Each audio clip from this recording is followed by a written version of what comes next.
반갑습니다. 오늘 특별히 또 함께 우리가 예배 드릴 수 있는 그런 기쁨들을 맛보게 해주셔서 감사합니다. 저는 오늘 밤에 오늘 밤부터 금요일까지 도미니카에 있는 우리 김학용 목사님 또 사역하고 계시는 그런 선교 신학교에 또 세미나 강의차 단기 선교를 다녀오게 됩니다. 오늘 밤 0시 30분, 그러니까 정확히는 월요일 새벽 0시 30분이죠. 도미니카 산티아고 공항에 도착하게 됩니다. 금요일 오전에 다시 미국에 돌아올 예정입니다. 이번 주간 뉴저지도 계속 비 소식이 있습니다. 도미니카 역시 다음 주간 내내 비가 오고 낮 최고 기온이 평균 95도 정도 되는 무더운 날씨라고 합니다. 근데 그곳에 있는 이 목회자들은 모두 다 양복을 입어야 된대요. 그것도 긴 팔로 입어야 된다고 합니다.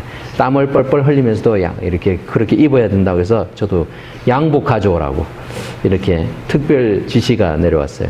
건강을 잘 유지하면서 맡은 강의 잘 마치고 올 수 있도록 기도해 주시면 좋겠습니다.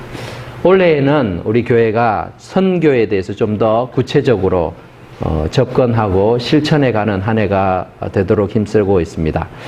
또 8월 5일부터 12일까지는 데이톤 오하이오에 있는 아프리카 난민들과 그 자녀들을 대상으로 우리가 단기 선교를 다녀오려고 합니다. 그들에게 가서 그들의 친구가 되어주고 이웃이 되고 그리스도의 사랑을 보여주고 실천하면서 하나님께서 일하시는 현장을 경험하는 기회를 삼으려고 합니다. 우리가 가서 무슨 큰 일을 하겠습니까? 큰 일은 하나님이 하시는 거예요. 연약한 인생을 들어서 크신 하나님께서 큰 일을 하시는 것을 우리는 보는 것이죠. 그래서 그 일에 우리가 사용될 수 있다면 얼마나 감사하겠는가 하는 마음으로 이렇게 시작하려고 합니다. 여러분 모두가 기도해 주시고요. 함께 또 선교 헌금에 동참해 주시고 또 참가하시는 분들을 격려해 주시기 바랍니다. 선교란 언어, 인종 또는 문화가 다르면서 동시에 하나님을 알지 못하는 그러한 공동체에 하나님의 사랑과 구원의 복음을 전하는 모든 활동을 통칭하는 말입니다. 예전에는 외국에 나가서 복음을 전하는 것을 선교라고 좀 더 좁은 의미로 이야기를 했지만 지금은 여러 가지 특수화된 선교들이 많이 있죠. 학원 선교, 체육 선교, 직장 선교, 군 선교, 농어촌 선교, 도시 선교, 또 심지어 장애인 선교, 노숙자 선교, 음악 선교 등등 같은 문화권, 같은 언어를 사용하는 집단 내에서도 다양한 이런 복음 전파의 활동들을 선교라는 범주에 포함시키고 있습니다. 그런데 왜 이렇게 선교를 해야 하는가? 왜 이런 다양한 선교가 필요할까라는 거죠. 그것은 하나님에 대한 지식이 각 계층, 사회, 문화권, 민족마다 다르기 때문에 그렇습니다.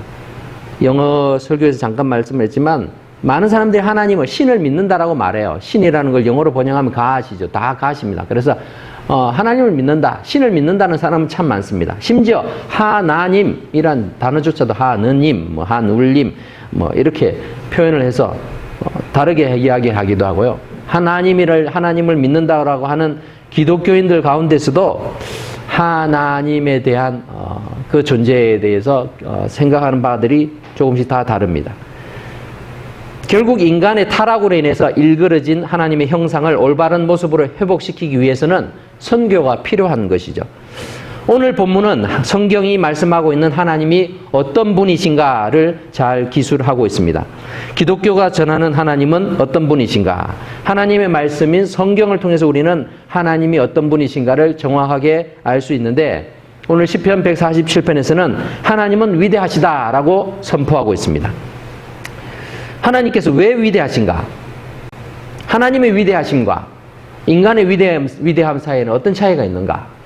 사람들 가운데서도 위대한 분들이 있잖아요. 위대한 성인도 있고요. 위대한 학자도 있고 위대한 또 지도자들 우리가 많이 볼 수 있습니다. 그 위대하신 하나님께 대한 인간의 반응은 그럼 어떠해야 하는가를 말씀을 통해서 함께 찾아보려고 합니다. 오늘 시편은 할렐루야로 시작합니다. 1절을 같이 읽어보겠습니다. 시작. 할렐루야, 우리 하나님을 찬양하는 일이 선함이요 찬송하는 일이 아름답고 마땅하도다. 예. 히브리어로 찬양하라, 하나님을 찬양하라. 이것이 할렐루야죠. 할렐루야. 할렐루야인데, 자, 하나님을 찬양하라. 이 시편 147편은 남유다 왕국이 바벨론 제국에 의해서 BC 586년에 멸망을 하고 예루살렘과 그 유대 지역에 있던 많은 사람들이 포로로 잡혀갔다가 70년 만에 페르시아 제국의 고레스 왕이 칙령을 내려서 이 유다 민족은 자기 땅으로 돌아가도 좋다 허락을 해줘서 고국으로 돌아오게 됩니다. 그 후손들이 와서 보니까 예루살렘은 완전히 그냥 폐허가 되어 있는 거예요. 그 회파된 땅에 와서 성전을 새로 짓고 성벽을 건축하면서 하나님의 회복의 약속을 기억하고 찬양하는 시입니다. 이들의 상황은 마치 2차 대전 후 전쟁과 폭격으로 폐허가던 도시들을 재건해야 했던 여러 나라들과 비슷했을 것입니다. 또 오늘은 특별히 6.25 한국전쟁이 발발한 지 꼭 73년이 되는 날이기도 합니다. 그리고 정전협정이 이루어진 지 70년이 되는 해이기도 하지요. 남한 전역이 폐허가 되어 있었고 그 가운데 겨우 목숨만 부지했던 우리의 부모님들은 산산이 부서진 조국의 강토를 바라보면서 어떤 마음을 가졌을까요? 그래도 얼마 뒤에 한강의 기적이라고 일컫는 그런 경제 성장을 이루고 지금은 대한민국이 어디 놓아도 뒤질지 않는 그런 선진국 대열에 서 있습니다. 그런 걸 보면은 자부심을 가지게 되죠. 그리고 정말 기적과 같은 일이다 이런 생각이 듭니다. 하지만 그 당시에는 그러한 미래를 볼 수가, 그러한 미래를 꿈꿀 수도 없었을 거예요. 그런데 그런 상황 속에서 이 시편 기자는 하나님을 찬송하고 있다라는 것입니다. 하나님이 왜 위대하신가? 하나님은 어떤 면이 위대하신가? 오늘 말씀을 통해서 세 가지로 보려고 합니다. 이 위대하신 하나님께서는 첫 번째로 우리를 회복시키신다라는 것입니다. 2절, 3절 말씀을 같이 읽어보겠습니다. 시작. 여호와께서 예루살렘을 세우시며 이스라엘의 흩어진 자를 모으시며 상심한 자들을 고치시며 그들의 상처를 싸매시는도다. 예. 바벨론에 의해서 완전히 망해버린 유다 왕국을 70년 만에 회복을 시키시고 계십니다. 스스로는 해결할 수 없는 일이었는데 하나님께서는 타민족을 통해서 타민족의 왕이었던 고레스 왕을 통해서 그들이 자기 본국으로 귀환할 수 있게 해주셨죠. 그리고 흩어진 유대 민족이 예루살렘을 재건하고 성전을 다시 세우게 하셨습니다. 스룹바벨이라는 다윗의 후손을 통해서 하나님께서는 다윗에게 약속하신 그 영원한 왕조가 여전히 끊이지 않고 계속 지속이 되고 있다라는 것도 보여주셨습니다. 하나님께서는 이스라엘을 회복시킴을 통해서 약속하신 것을 끝까지 지키시는 분이시다라는 것을 우리는 보게 됩니다. 그뿐이 아닙니다. 시편 기자는 3절에서 치료의 하나님에 대해서 찬양하고 있습니다. 나라를 잃은 서러움과 슬픔이 얼마나 큰지는 우리는 잘 모릅니다. 근데 여기 계시는 우리 90세가 넘으신 어르신들은 어렴풋이 기억하고 있을 것입니다. 해방이 되었을 때 얼마나 기뻤던지 많은 사람들이 나와서 아는 사람 모르는 사람 할 거 없이 껴안고 막 기뻐하고 그렇게 대한독립 만세를 외쳤다고 합니다. 하지만 그 해방의 기쁨도 잠시뿐이었죠. 2년 분쟁으로 남북이 나눠지고 또 분쟁하다 결국은 6.25 전쟁까지 경험하게 된 우리 민족의 역사를 보면 알듯이 회복에는 주권 회복만 필요한 것이 아니라 사람들의 마음이 하나 되고 치유되고 회복되는 것도 필요하다라는 것을 보게 됩니다. 유다 민족 역시 포로에서 귀환했지만 그들의 마음은 다 찢어지고 상처투성이었으며 하나님을 의지할 만한 믿음도 부족했습니다. 하지만 하나님께서는 그런 유다 민족을 회복시키시고 치료하신 것입니다. 예수님께서도 이 땅에 오셔서 하신 사역 중에 하나가 모든 약한 것을 고치시는 것이었죠. 마태복음 9장 35절을 보면 예수께서 모든 도시와 마을에 두루 다니사 그들의 회당에서 가르치시며 천국 복음을 전파하시며 모든 병과 모든 약한 것을 고치셨다라고 말씀합니다. 모든 병과 모든 약한 것까지도 고쳐주시죠. 천국만 선포하시고 천국 복음 알려주시면은 그것으로 족할 텐데 왜 그렇게 하셨을까요? 사람들의 이 땅에 살아가면서 고달픈 그 인생들을 불쌍히 여기신 것이죠. 이처럼 하나님께서는 당신의 백성을 회복시키시는 분이십니다. 우리를 죄의 결과인 영적 죽음에서 구원하시고 하나님과의 교제를 회복시켜 주실 뿐만 아니라 이 땅에서 살아가면서 우리가 많은 이 마음의 상처들, 아픔들, 그리고 육신의 연약함까지도 하나님께서 치료하시고 고쳐주신다라는 것입니다. 이런 하나님의 손길을 경험하신 분들은 하나님의 위대하심을 찬송하게 되는 것입니다. 하나님은 우리의 연약함을 돌보시는 분이십니다. 우리의 약함을 치유하시는 분이십니다. 그렇기에 연약하지만 우리는 주님 앞에 나아가며 주님을 찬양할 수 있게 되는 줄 믿습니다. 두 번째로 위대하신 하나님은 우주 만물을 다스리시는 분이십니다. 4절에서 6절 말씀을 보면 그가 별들의 수효를 세시고 그것들을 다 이름대로 부르시는도다 말씀합니다. 여러분, 별들의 숫자가 몇 개인지 아십니까? 알 수 없죠. 과학자들도 모릅니다. 또 많은 과학자들이 말하기를 지금도 새로운 별들이 만들어지고 있고 또 어떤 별들은 사라지고 있는 거예요. 그러니까 알 수가 없어요. 계산할 수 없어요. 우주의 넓이가 얼마인지도 알 수 없습니다. 그런데 하나님께서는 별들의 수요를 다 세실 수 있다. 무엇을 말합니까? 하나님이 만드시기 때문에, 하나님이 창조주시기 때문에 그게 가능한 거죠. 어떤 피조물도 그렇게 할 수 있는 존재가 없습니다. 우리는 별의 이름을 수금지와 목토 천의 명, 태양계 정도 알까? 잘 모르죠. 근데 그 이름들도 다 부르실 만큼의 그 능력의 하나님을 우리는 여기서 발견합니다. 5절 말씀에 우리 주는 위대하시며 능력이 많으시며 그의 지혜가 무궁하시더라.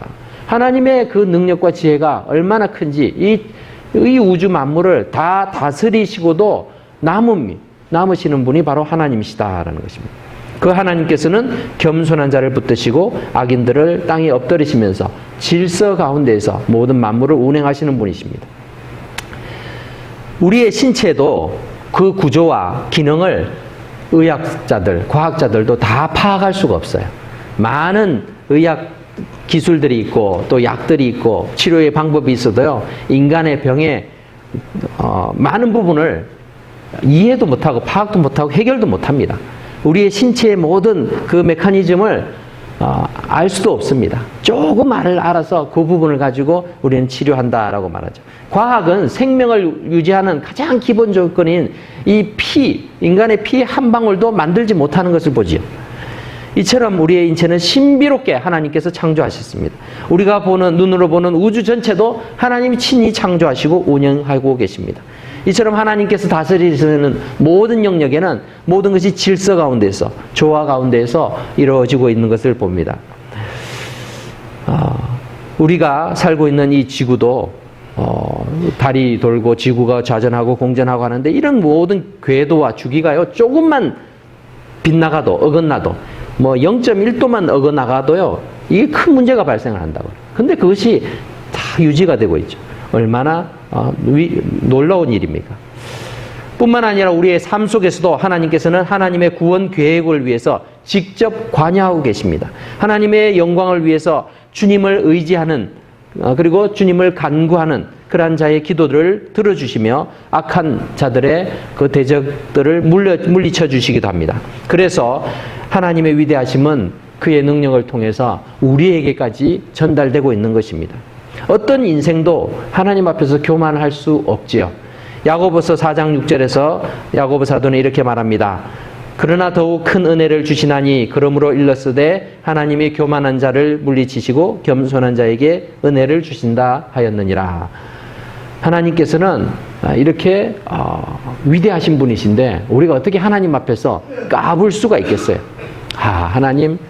하나님이 천지를 만드시고 운행하시고 내 삶도 하나님이 지으셨군요. 나를 인도하시는 분도 하나님이시군요. 그러한 하나님의 위대하심을 우리는 찬송하게 되는 것입니다.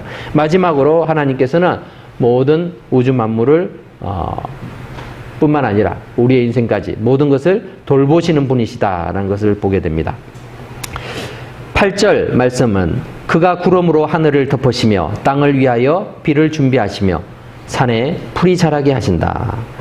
자연 현상이 저절로 이루어지는 것처럼 우리가 보면 보이지요. 그죠? 그냥 구름이 가득 차면 아유 비가 오겠다. 그래 비가 오고 또 햇볕이 나면은 오늘은 날이 덥겠다. 뭐 이렇게 생각을 합니다. 저절로 모든 것이 이루어지는 것 같은데 하나님께서 이 자연을 다 운행을 하고 계신다는 것이죠. 그것을 통해서 땅에다 비를 내리시고 특별히 폐허가 되어 있는 그 예루살렘 지역과 이 유대 지방에 아무것도 소망이 없는 그곳에 척박한 땅에 구름이 가득 채워지고 비가 내리고 그 비로 인해서 그 마른 땅에서 이 풀들이 자라나는 것을 보면서 이 시편 기자는 하나님께서 돌보시는구나 라는 것을 더 현장에서 생생하게 경험을 했을 것입니다. 그 하나님께서는 들짐승과 우는 까마귀 새끼에게 먹을 것까지 공급하시는 분이셨다라는 것이죠. 아무도 관심을 기울이지 않을 것 같은 그런 들짐승, 까마귀 새끼, 뭐 그것이 무슨 필요가 있겠어요. 근데 하나님께서는 그러한 자연의 여러 생명체들까지 다 돌보고 계시는 분이시다라는 것입니다. 그러니 그 하나님께서 하나님의 백성들에 대해서는 어떻게 생각하실까요? 그 하나님의 백성들을 얼마나 귀히 여기시겠습니까? 여러분을 하나님께서 눈동자같이 보호하신 줄 믿습니다. 그렇게 돌보시는 분이시다라는 것입니다. 제가 한 주간 도미니카를 다녀오려고 하니까요. 가장 걱정되는 게 교회예요. 우리 성도들입니다. 비록 제가 뭐 부족하고 뭐 특별히 하는 것 없지만 제가 없는 동안에 우리 교인들이 어려움 당하지는 않을까. 믿음 안에서 혹시나 또 큰 문제가 생기지는 않을까. 이런 걱정이 생기더라고요. 그래서요, 뭐 제가 할 수 있는 한 뭐 여러분들한테 찾아가 신방도 하고 기도도 해드리고 뭐 그렇게 했습니다. 저는 예전에 제 아버지 또 목사님이신데 아버지가 이렇게 목회를 하시는 걸 보면서 많이 원망을 했어요. 아버지는 가정과 자식에게는 전혀 관심이 없으시고 오직 교회의 일만 생각 안 하는 거예요. 야, 그래서 어떻게 저렇게 무책임한 아버지가 있나? 이런 생각을 많이 했어요. 근데 제가 목사가 되고 보니까 아버지 마음을 조금 알게 되는 것 같아요. 조금. 뭐 저 나름대로는요, 가족을 귀히 여기고 아이들의 일들에도 열심히 하려고 하는데요. 근데 때로는 가족에게 관심이 없는 건 아니지만 교인들의 일에 더 먼저 반응을 하는 제 모습을 이렇게 보게 됩니다. 그러니까 뭐 교회 일 뭐 신방이고 급한 일이 있으면은 알아서 해라 그러고 그냥 가는 거예요. 그렇게 되게 되더라고요. 그러면서 뭐 목사니까 그렇게 해야지. 그게 사명이니까 그렇게 생각을 하면서 제가 뭔가 큰 일을 한다라고 생각을 했어요. 하지만 제가 하는 게 아니에요. 제가 할 수도 없다는 걸 또 깨닫습니다. 오늘도 이렇게 몸이 불편하셔가지고 오지 못, 이렇게 예배에 참여하지 못한 분들이 몇 분 계시는데 제가 다 이렇게 어떻게 할 수가 없어요. 하나님께서 우리 성도들을 돌보고 계시더라는 거예요. 심지어는요, 저까지도 하나님이 돌보셔요. 어떤 경우는 제가 성도를 돌본다라고 생각했는데 아니요. 성도들이, 우리 교인들이 저를 돌봐주세요. 하나님께서 그렇게 돌보고 계신다라는 것을 많이 경험을 합니다. 우리 성도님 가운데에서 이렇게 신방을 갔더니 제 손을 보고 목사님 손이 참 곱습니다. 고생을 하나도 안 하신 것 같네요. 뭐 이렇게 얘기를 하시더라고요. 뭐 사실 육체적으로 힘든 일을 제가 여러분보다 많이 하지 못했죠. 감사한 일입니다. 죄송한 일이기도 하고. 하지만요, 제 마음엔요, 이 굳은 살, 상처들이 좀 많이 생긴 것 같아요. 사람을 대상으로 하면요, 이 몸에 피해가 나는 게 아니고 마음에 이런 생채기가 많이 날 때가 있어요. 때로는 가슴이 찢어지는 슬픔, 아픔, 배신감 이런 것들도 많이 들고 저 이제 못하겠습니다. 하나님, 저 안 하겠습니다. 그런 기도를 한 적도 많습니다. 그렇게 자포자기하고 무력감에 있을 때 하나님께서 어디선가 아무 쓸모도 없을 것 같은 까마귀를 통해 가지고 엘리야 선지자를 회복시켰잖아요. 까마귀는 굉장히 이기적인 동물이에요. 그래서요, 자기 걸 남한테 주는 그런 생명체가 아닙니다. 근데 이 까마귀가 떡을 물고 와가지고 엘리야를 그렇게 먹여 살렸잖아요. 하나님께서 그렇게 보내서 우리 주변에, 제 주변에도요, 까마귀 같은 성도들이 있는 거예요. 제가 돌봐야 되고, 뭐 저분들이 뭘 할 수 있을까라고 생각되는데, 그런 분들을 통해서 하나님께서는 제게 힘을 주시고, 은혜를 베푸시고, 회복을 시키시다는 거예요. 그렇게 하시는 것을 보면서, 하나님의 은혜로, 하나님의 도우심으로, 또 내 성도들의, 우리 성도들의 그런 돌봄을 통해서 내가, 이렇게 회복할 수 있는 거구나, 라는 것을 다시 한번 깨달았습니다. 하나님의 위대하심은 이처럼 우리를 돌보시는 그분의 사랑을 통해서 나타납니다. 하나님이 천지를 만드시고 운행하시고 그 위대하시다고 하더라도 나하고 아무런 관련이 없으면 무슨 의미가 있습니까? 근데 그 하나님이 나를 귀하게 여기시고 나를 돌보시기 때문에 그 위대하신 하나님을 우리는 찬송하게 되는 것입니다. 이런 하나님을 의지하고 신뢰할 때 우리는 하나님을 기뻐하게 되는 줄 믿습니다. 하나님은 자기 자신의 힘, 자기의 능력을 의지하지 않고 하나님을 바라보는 자를 기뻐하신다 말씀하고 있습니다. 우리 10절과 11절 말씀을 같이 읽어보겠습니다. 시작. 여호와는 말에 힘이 세다 하여 기뻐하지 아니하시며 사람의 다리가 억세다 하여 기뻐하지 아니하시고 여호와는 자기를 경외하는 자들과 그의 인자하심을 바라는 자들을 기뻐하시는도다. 아멘. 사람은요, 주변에 나를 돕는 사람이 힘이 있고 능력이 있으면 좋아요. 기뻐해요. 무능력한 사람이 옆에 주위에 많으면 내가 고생스러우니까 싫어할 수 있죠. 근데 하나님께서는 그렇지 않으세요.